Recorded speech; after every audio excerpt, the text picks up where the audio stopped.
Hi, everyone, and welcome to another episode of OneMicNite, the podcast that brings you stories of artists and people on their journey, helping to guide, answer questions, and motivate you in the business. I want to thank everybody for joining me on this journey. I have so many great people that I want to share with you, filmmakers, musicians, artists, you name it. And I appreciate everybody jumping in on the live chats on Tuesday, Wednesdays, Thursdays when we have them, when the episodes drop, and adding to the conversation, because I want you to get to know these people and share these episodes. So if you can, drop down right now, like the episode, make sure you subscribe, click the bell, because you never know when I'm dropping another episode. Today, I am very excited. I have a filmmaker here. I met him at the Harlem International Film Festival, which we'll talk about later. His name is Xavier Griffith, and the film is called B-Box. Welcome to the show. Hi, Marcos. Thanks for having me. Yeah, thanks for spending some time. Thank you for coming on this holiday, too. As a matter of fact. So, listen, I have questions. Yeah. First question is, who is Xavier Griffith? Right. So, I guess my filmmaking name, I go by Xavier Michael Griffiths. I'm a filmmaker originally from the Bronx, New York. Spent most of my life in New York. Right now, I'm a graduate student at NYU in the film program. I'm actually doing an MBA, MFA dual degree, so I'm getting a master's at the business school Stern, and at the same time getting a master's at the film school, Tisch School of the Arts. It's a 3-year program, and I just finished up the last of my coursework, and that's really been the catalyst of my growth as a filmmaker these last few years, being in that program, having the resources and collaborators to make short films like B-Box and other projects happen. So I'm getting ready to transition from that student phase into becoming hopefully a professional filmmaker, and attending film festivals like the Harlem International Film Festival is a big part of that, and it's hopefully a way to get noticed, meet more filmmakers, connect to more people, and just help my stories get out there to the masses. Love that. How did this all start for you? Were you interested in entertainment and TV and film all your life, or somebody in your family? Yeah, it's very interesting. So nobody in my family or anyone I knew really worked in entertainment industry, and that's kind of one of the reasons why I wanted to do it. I come from the Bronx, and actually a lot of the people I grew up with in the Bronx, very smart, talented people, my friends from back in the day, they became doctors, lawyers, all these types of different professionals, dentists, and I see them and I'm really happy for them. They're all doing great things, but I didn't really see anybody want to become a filmmaker. That didn't really come up. People didn't really say, oh, I want to be a movie director or something that day. So I was like, all right, why don't I be that person in that group? I'll be the person I know who does entertainment and things like that. So that was kind of one of the things that put me on this path when I was around a teenager. I was like, if other people could do it, you see all these professionals, whether it's like legends like Martin Scorsese and Spike Lee, or just up and coming indie directors. It's like, if they can do it, if they can make a living from it, why can't I?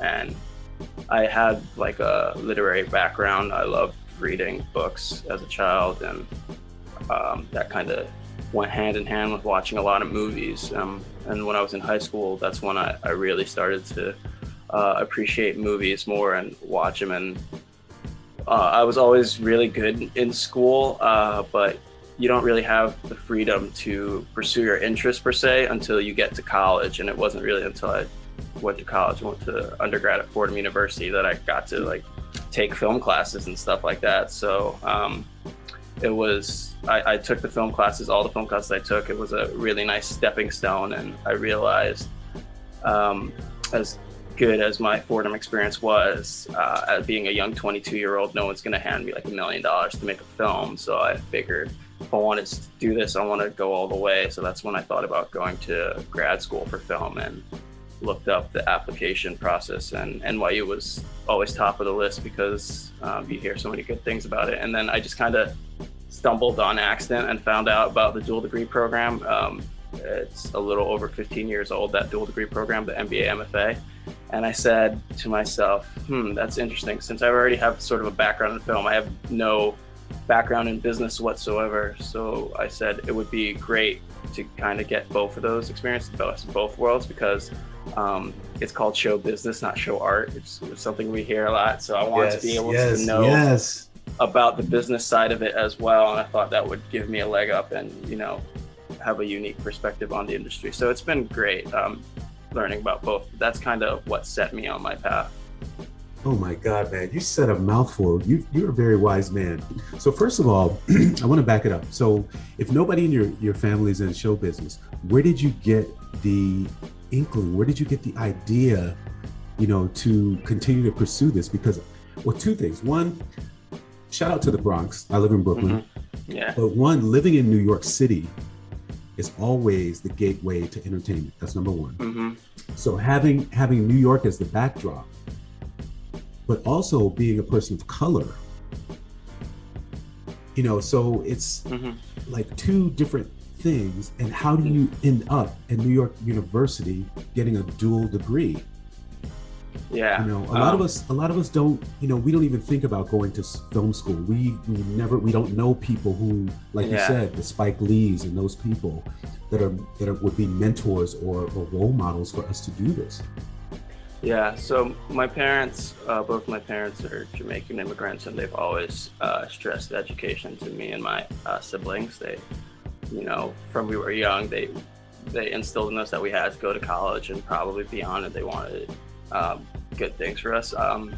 And like I said, I was always pretty good at school. I got good grades, but they wanted maybe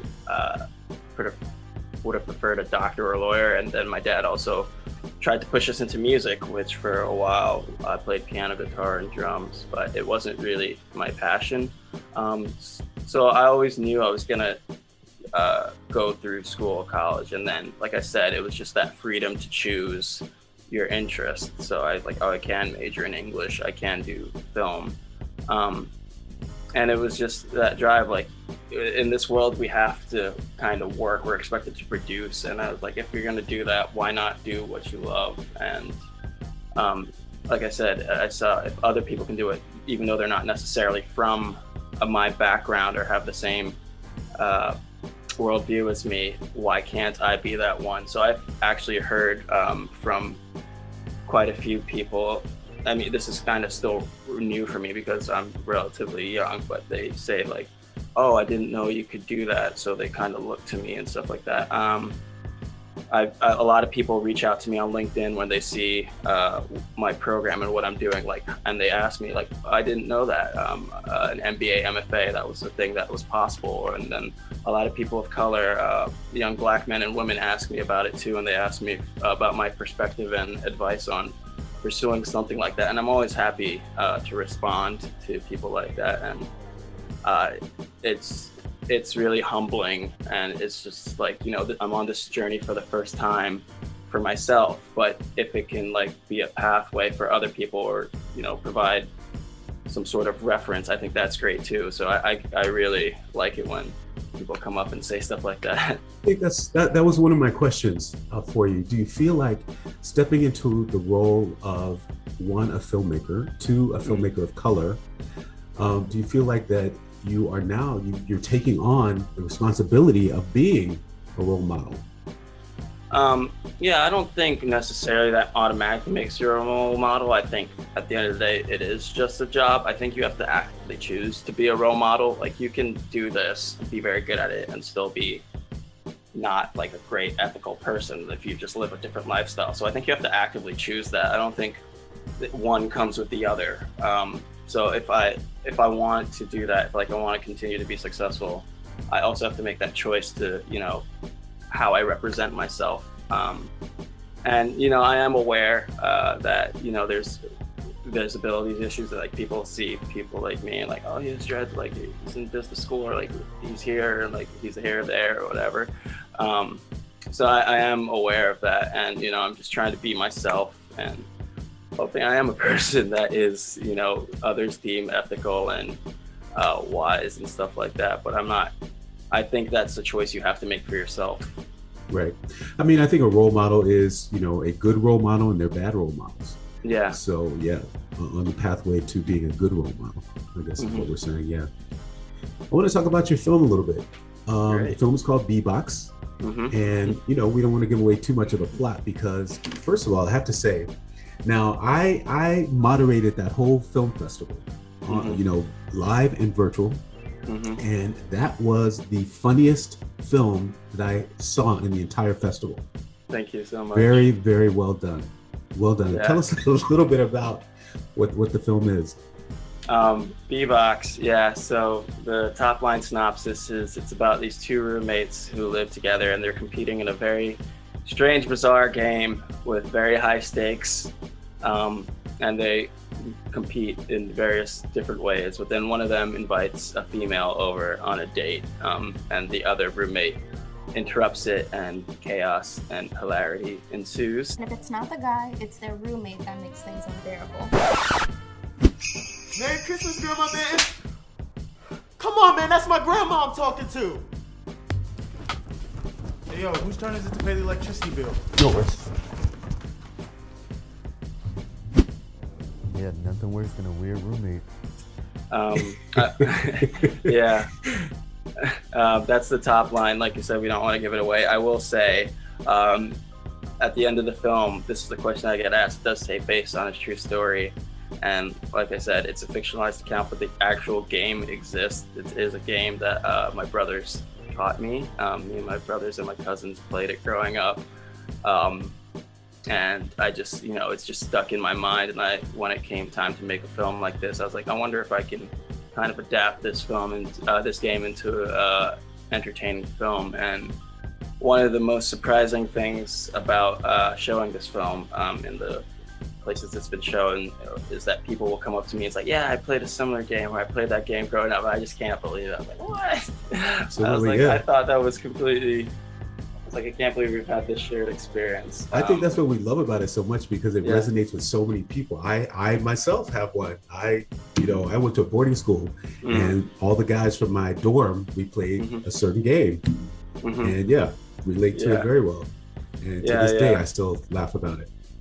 Yeah, so I think one of the things, it's like a silly comedy. Like I said, my motivation was just to get people to laugh. I think that's very special and tricky. Comedy is very tricky, but if you can get a group of strangers together, or people who know each other, and laugh at something common on the screen. So that's why being in the audience at Harlem in the Max Johnson Theater was so special for me, and one of my actors who was there. It's just to see that they all get it, and they were in tune, and they kind of got the rules, and they got the rhythm, and they were enjoying it. So was that your first time singing on a big screen? No, so it's actually really funny. This was great. So we workshop them in class if I'm still a student. So we go out, make the film, edit it, and then we show it in front of the whole class and a bunch of our directing professors. And our directing professors all give their advice and their feedback. And as a filmmaker, you're supposed to just listen, and you're not supposed to respond, so you can't say anything. But even then, it got a good response. It got a good couple laughs, so I kind of knew I was on the right track. And then after that class, you kind of tinker with it some more, finish it up, and then you have to show it to a little wider faculty. And this is your evaluation. This is the second year evaluation. It's the major part of the program, and it's a similar thing. They watch it and they give their feedback, and you're not supposed to respond. But then my professors really laughed and liked it again too. Actually, the day it played at Harlem was the day of our NYU showcase. So we had our second year film showcase earlier that day. I emceed the event. It was our first in-person screening in a while because of COVID. So over the course of 2 days that weekend, me and a bunch of my classmates, we showed our films. They were all about 10 minutes in length, and we invited friends and family. And it just so happened to be on the same day as the Harlem festival. Funny. So I got an email from the Harlem organizers, and they were like, "Do you want to take part in this Q&A?" I was like, "I really want to, but it's at the same time as my event at NYU, and I'm like, I have to be there. I have to see it there and support my fellow classmates, and I'm also emceeing that event. So I was like, if you guys move it to later that evening, I could possibly race uptown after this event and come see it. And they were so accommodating that they did it. They were like, yeah, we'll do that. So it was actually supposed to be the last film that day, but there was technical difficulties, and that other great film came afterwards. Yeah. But yeah, no, literally after the event at NYU, I literally raced uptown on the subway to come see it at Harlem again. So I got to see it twice in one day with an audience, and both audiences were very appreciative. So it was a very exciting whirlwind day.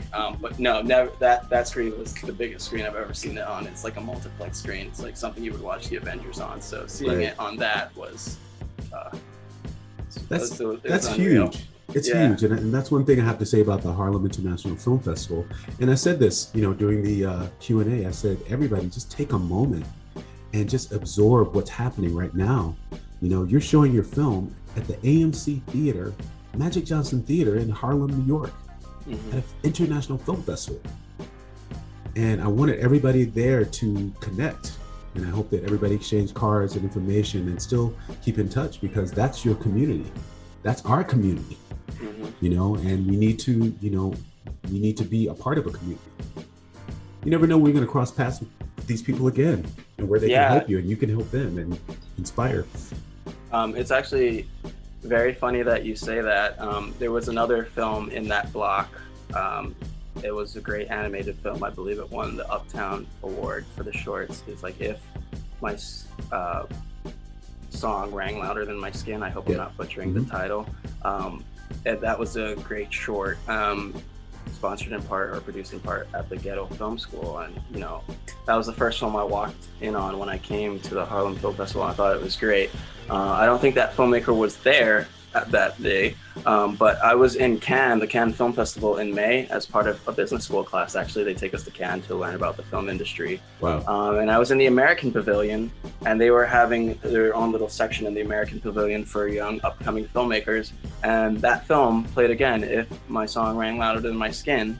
And I was like, oh my God, I can't believe this is that film I just saw. Wow. And then I actually met the filmmaker there. She was there. And I introduced myself, and we did exchange numbers, and I told her we both played at Harlem, and like she said she was unfortunate she couldn't be there, but I was like, yeah, but then like we crossed paths here, and it's exactly what you said. You never know when you're going to meet people, cross paths again. That's why I really like these festivals and the environment, and I think it's spectacular. So that I forget her name, but she's a very talented young filmmaker, and that short was also one of the highlights at Harlem, I would say. I would have to agree. I think that whole short block was amazing. There were some amazing films in there, and I've had a chance to, speak to some of the filmmakers and just continue to reach out and keep in touch. I want to talk about very quickly, like, what was the process for you? Because I want to help inspire some people to make films and tell stories. What was it like for you to create this film? I know you said it was part of your classwork, but how did you start off, and how did you get the final product? So it was a long process. So you always start with the idea and then get to the script. Idea, then an outline of the script. So in the NYU program, we have these different projects, and they have different parameters. So the parameter of one of our projects is to be 3 scenes, 3 actors, 7 minutes. So it's just kind of trying to train you on your storytelling techniques, if you can tell a compelling story within those parameters, and it's also kind of keep it self-contained. And that was originally what I intended this project to be. So that's why it's more or less 3 scenes, 3 characters. But we were shooting at a time when the COVID pandemic was still out of control. And due to the nature of this film, B-Box, with the characters really have to be close up to each other, and like physical contact is a part of it. It wasn't really feasible at the time. With the state of COVID, there weren't really widespread vaccines and whatnot. So I like this story enough that I was like, I don't want to compromise it. So I said I was going to put it away until I could make it properly. So I actually had to make another short with those parameters as very fast. It was a horror film, 7 minutes and like three locations, 3 characters. And that film has done well for itself too. It's gotten into a couple festivals. It's playing in a festival this month. I'll talk about that maybe later if you ask me about it. Yeah. But yeah, so I had to go to that other project and make that short project. And then I had that whole experience and I learned a lot being on set and doing that project. And then, COVID, the situation progressed. We had vaccinations, we had different guidelines that were less strict. We could have actors in closer proximity. So that original project that became B-Box got pushed off to the summer. And since it was a different project, it no longer had to be like 7 minutes, it could be 10 minutes and it could kind of be whatever it wanted.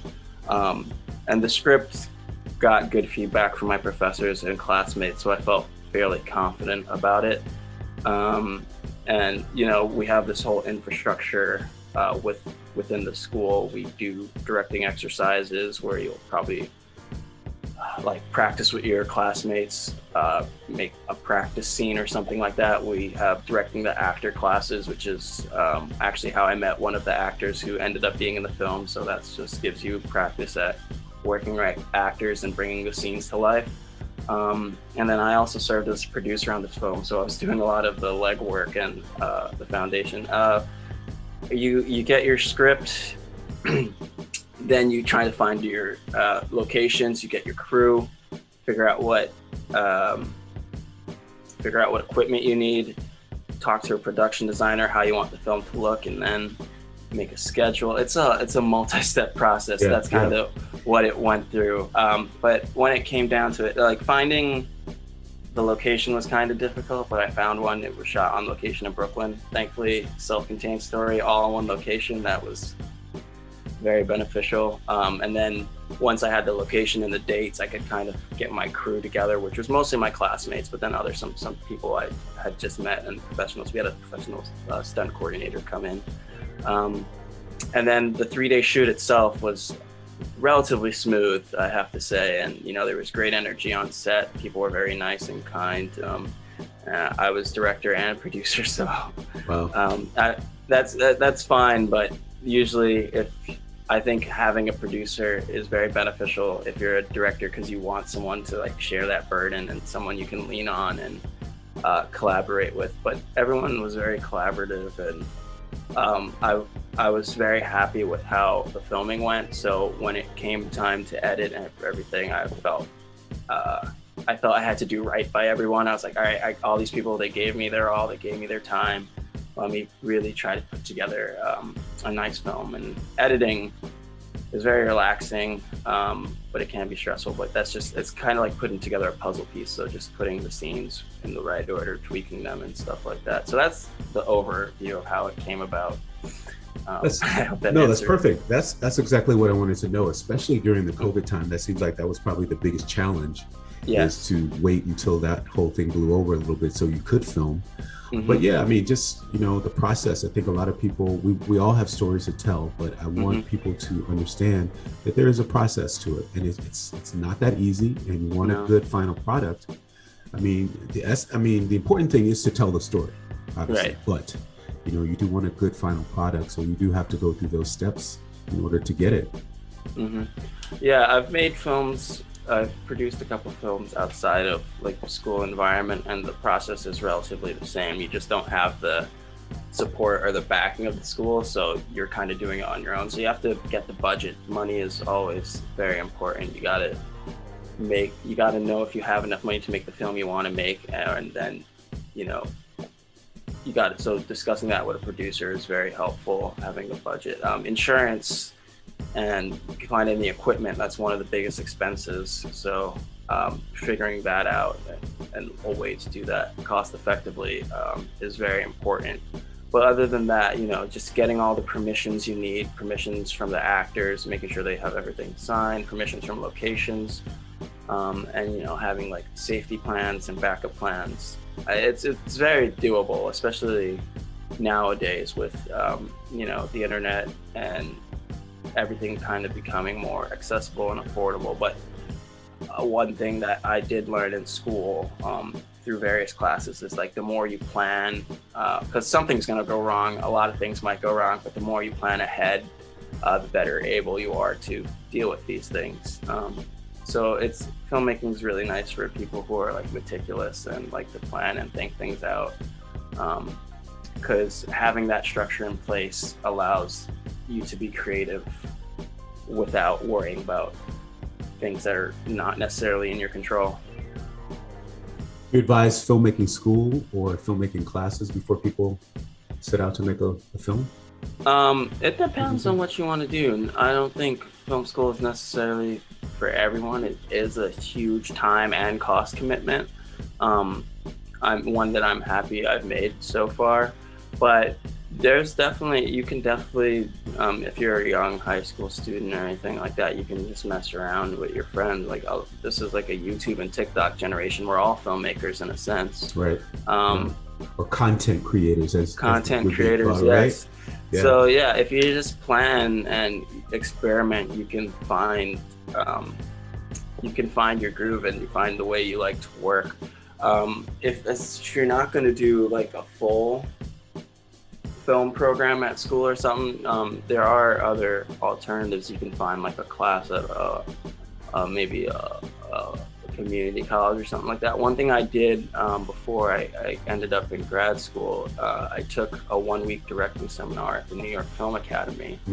And that's really, they say a lot of people do it to see, it gives you like the film school experience within like a week, just to see if it's something you want to continue doing. It's like a very intensive thing.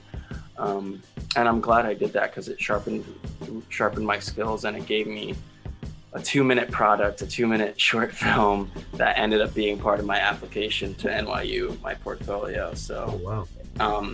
Yeah, and that's much less of a time commitment, and it's not as cost intensive. So if you want to do something like that, you can do that. And there's filmmaking camps and stuff like that. So there are also, I know for people that live in New York City, in the different boroughs, you can go to the media centers like we have here in Brooklyn. We have BRIC, which is the Emmy Award-winning media center that, as long as you live in Brooklyn, you can go there and use in studio, or they have classes for outside the studio, podcasting, whatever you want to do. You get a certificate, but you have access to all the equipment that goes along with it. And it's, it's not as costly as going to Tisch, but you pay $100 and maybe you can get your producer certificate, and then you learn how to produce, your media. So especially in New York. Yeah, that's great. There's all these resources, local libraries and things like that.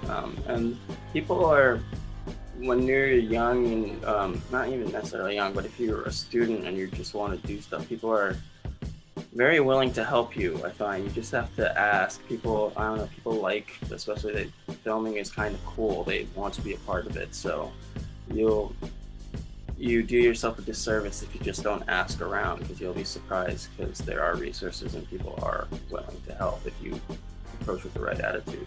Absolutely. What else do you have coming up? You mentioned something earlier. Yeah, so I have, like I said, the film, I was supposed to make B-Box, but then I changed the plan. So I made another film, a horror film, a short horror film. It's called This Isn't Even About Her. It's about 8 minutes long, and it's played at a couple festivals so far. It's a horror film. We shot it in New Jersey. It played at the Autumn's Dawn Film Festival last fall. And then earlier this year it was at New Jersey HorrorCon and Film Festival. I was even nominated for a screenplay award. And then coming up, it's going to be at the Northern Horror Fest in Bergenfield, New Jersey. It's going to be playing there on July 20th. So it's a short horror film. I'm a student. I like to experiment with different genres. So I did the horror and the comedy. And this film, it was definitely a learning process.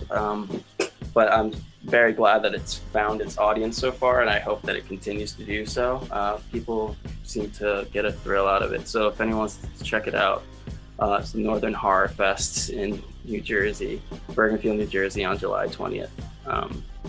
But yeah, that was also, it's nice to have a couple different films.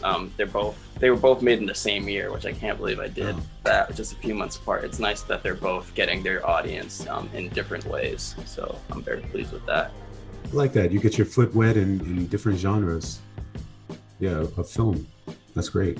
There's another film festival we can talk about it afterwards, but it's called Shriek Fest, which is a huge festival, and some really, really good films go there. So make sure you check them out too. Shout out to Shriek Fest. I've had a film there. So that's great. Yeah, I think it's fun. It's one thing, like, if you can get people to laugh, and then another thing, if you can get people to scream or get startled in the theater. That's my challenge. Exactly. Well, I want to thank you for coming here and sharing your film with us. Hopefully we can get a clip and people can take a little teaser of what you have there. I appreciate your time. How can we get in touch with you? Yeah, that's a great question. See, that's the thing I'm still learning. I'm learning this whole thing, this promotional stuff. That's the part I'm not great at. I'm working on creating a website for my films. It's not up yet, but once it is, I'll definitely drop you a line.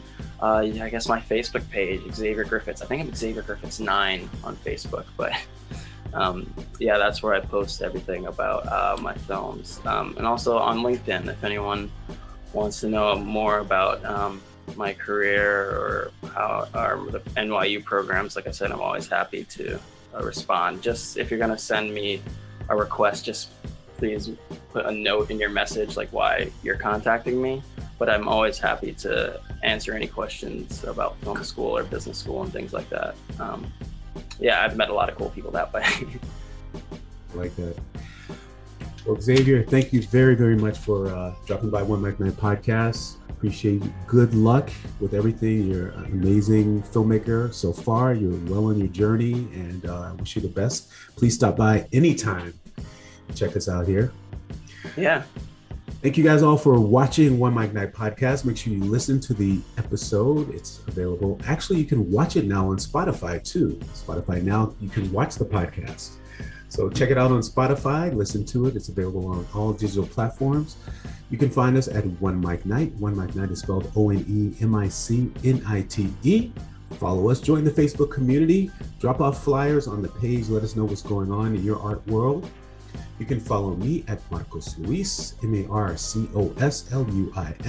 Hit me up on Instagram, let me know what's going on. I appreciate you. Thank you guys for all stopping by. See you next time. Thank you guys so much. This was great. Bye.